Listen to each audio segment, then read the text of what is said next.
Well, Don, it began for me in 1963 when I was assigned to the Supreme Headquarters Allied Powers in Europe. I arrived in the summer of '63 and I was assigned to the Operations Division. I was further assigned to what we call SHOC, the War Room, the Supreme Headquarters Operations Center. And at that time I was given a cosmic top secret clearance, which was and still is the highest level of security access that NATO has. When I was assigned to the War Room, I learned that a study had been initiated in 1961, and everybody was talking about it. They were gossiping about it. And the subject was UFOs, and that intrigued me a bit. When that study was concluded in 1964, and it was published, and I was still working in the War Room at that time, I had access to this document. I had a chance to read it. And having been exposed to it, I must tell you honestly that my life has never ever quite been the same.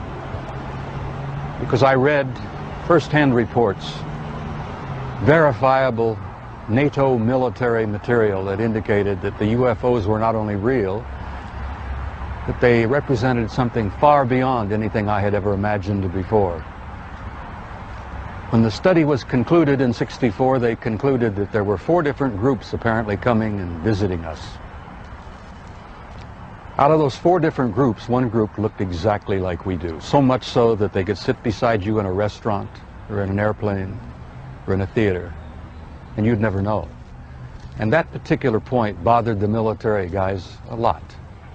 The point being that some of these people from somewhere could be walking up and down the corridors of SHAPE headquarters, or they could be walking up and down the corridors of the Pentagon. One day at lunch, a lieutenant colonel made the remark, he says, "Jesus, do you realize they could even be in the White House?"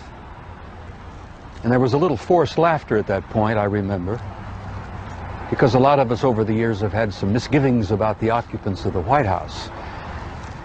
But the point I'm making is that the idea that aliens could be here in our midst bothered the military, because if you're not paranoid when you go into the service, you're certainly trained very quickly to be so.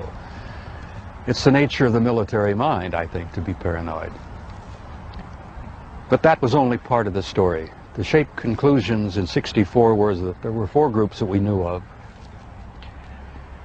They were apparently interplanetary. Some very likely were interstellar.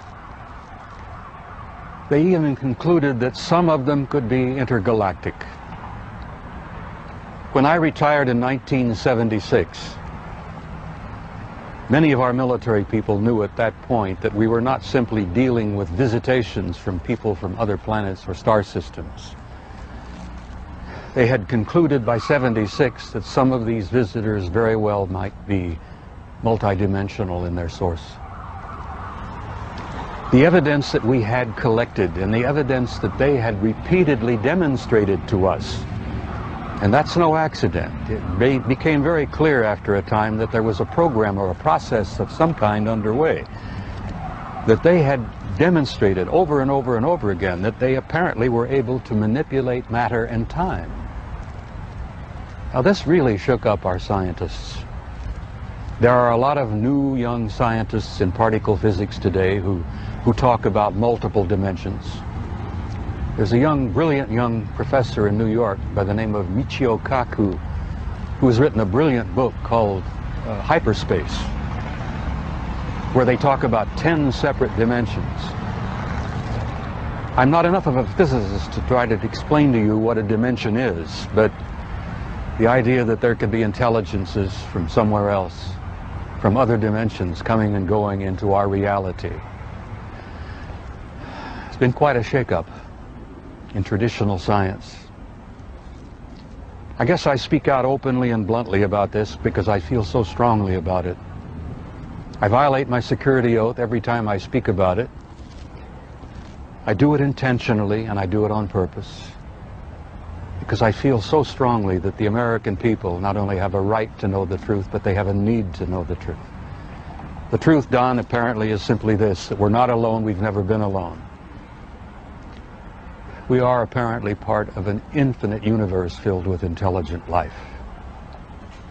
I find that exciting. It doesn't frighten me. The SHAPE study concluded in '64 that if they, whoever they were malevolent or hostile,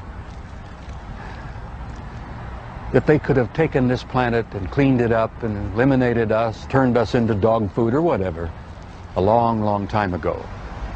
That the historical evidence indicates that they've been with us a long time, and I've concluded that we had what I like to call an intimate interrelationship with at least one of those groups, the group that looks exactly like we do. And that point is, I don't like the word alien. I don't think the term alien is appropriate at all here. I like to refer to them as family. We're related to them. I think they had a hand in our being here. And I think the time has come where we're about to meet our extended family. It's going to be very soon, and the people are not ready. And one of the reasons I do speak out so bluntly and so openly is if in some small way I can help people get prepared for this. Because I believe that this reality, once we have accepted it and understood it and gone beyond the fear, will bring about an expansion of consciousness in the human race that will truly help us and prepare us to go out there and take our rightful place in that infinite community of life.